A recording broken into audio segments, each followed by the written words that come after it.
يا جامع يا جامع يا الله، هو الجامع رجعنا غير اللي ورا. ايه فعمي سوي لنا ملهم شرب عرق. يعني هسه انت تقعد يم الشيخ مال الجامع وقال لك تقعد بالخطبه وقال لك عمر كسر ضلع فاطمه الزهراء وشنا حقد على السنه، وتقعد يم السنه الشيخ مال الجامع مال السنه وقال علي بن ابي طالب والشيعه مسوينا نبي والشيعه مسوينا الله، ما يعبدون الله الشيعه يقولون يابا يعبدون علي بن ابي طالب، وذاك شال حقد طن وربع عليه. يا اخي احنا شو وقت انتراضه، بس من نشرب عرق ونتونس نروح نقعد يمهم ونسولف يمهم ونضحك وياهم. ايوه يا عمي عوفوا هاي السالفه والله سالفه عمي جامع ما يفيدنا. هسه روح للجوامع تلقى 5000 جامع، لكن روح المستشفى بالكاظميه تلقى جهاز رنين اذا ما تعجز على حسابك ب 300,000 دينار. والله الفقير منين يجيب؟ والله صحيح، منين يجيب يا اخي الفقير؟ فبالنسبه لنا عن الجامع ما يفيدنا، هي الجامع تطيح حظنا.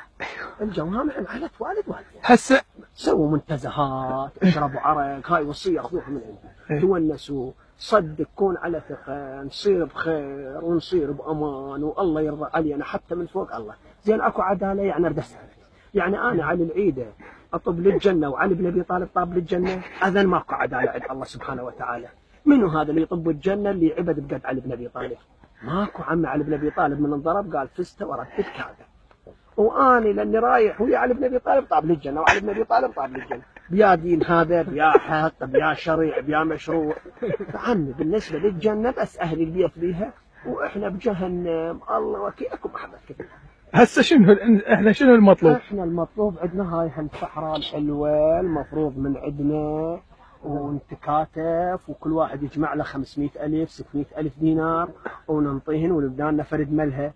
وهيك وقت انت تحط الثلج يمك وتحط الماعون مال الجاجيك او تذكر وروح للرمادي اذا هم ذبحوك انا معتب لك، وهم خلي يسوون خلي يسمعون صوتي من عبر التليفون، خلهم هيك يسوون ولا تمشون بدار الدين. عوف الدين اترجاكم عوف الدين، خل نعيش عم خل نتونس مثل هاي العالم، مثل هاي العالم. ذولاك الهند هذا يعبد الهايشه وهذا بصفه يعبد الله سبحانه وتعالى، هذا يعبد الهايشه وهذا يذبح الهايشه تضحيه لابو المسلم.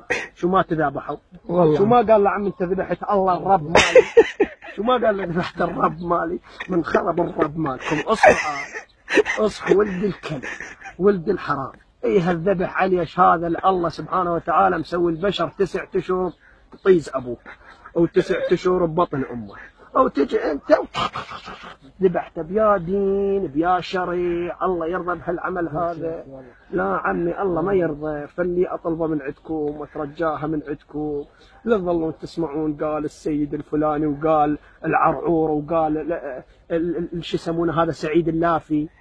تونسوا عمي اشربوا عرق دوروا كعاب، هذا الدين الحقيقي. هذا الله سبحانه وتعالى صدق ما يرضى عليها، لكن خلينا نروح جهنم في سبيل اطفالنا في سبيل ما واحد يذبح واحد. ومالك الله يرحمنا عود الله يرحمنا هناك انتم السلبي وشو وهي كلها 10 سنين 20 سنه عند الله احنا بجهنم. مالك الله يرحمنا برحمته. والله على وحدك صحيح. بس من اللي سمعه؟ يا اخي يعني ما عجيبه، يعني اخذ اتعجب انا هذا جاي يذبح بشر وعنده جهاد وعنده ام الثاني وعنده ابي ثاني وعنده اخوته الثاني وعنده الله سبحانه وتعالى يريد يجيب رزق لعائلته. اي انت تلقاه بالدرب تذبحه بالرمادي، اي علي شو نسوي لك؟ اي كلب ابن الكلب. هذا دين هذا عباده. اي دينك ونعالي والله. فعمي كافي اصحوا اصحوا اصحوا اصحوا والله. عليكم عمر وعليكم علي بن ابي طالب. وفي امان الله واشكركم جزيل الشكر. والله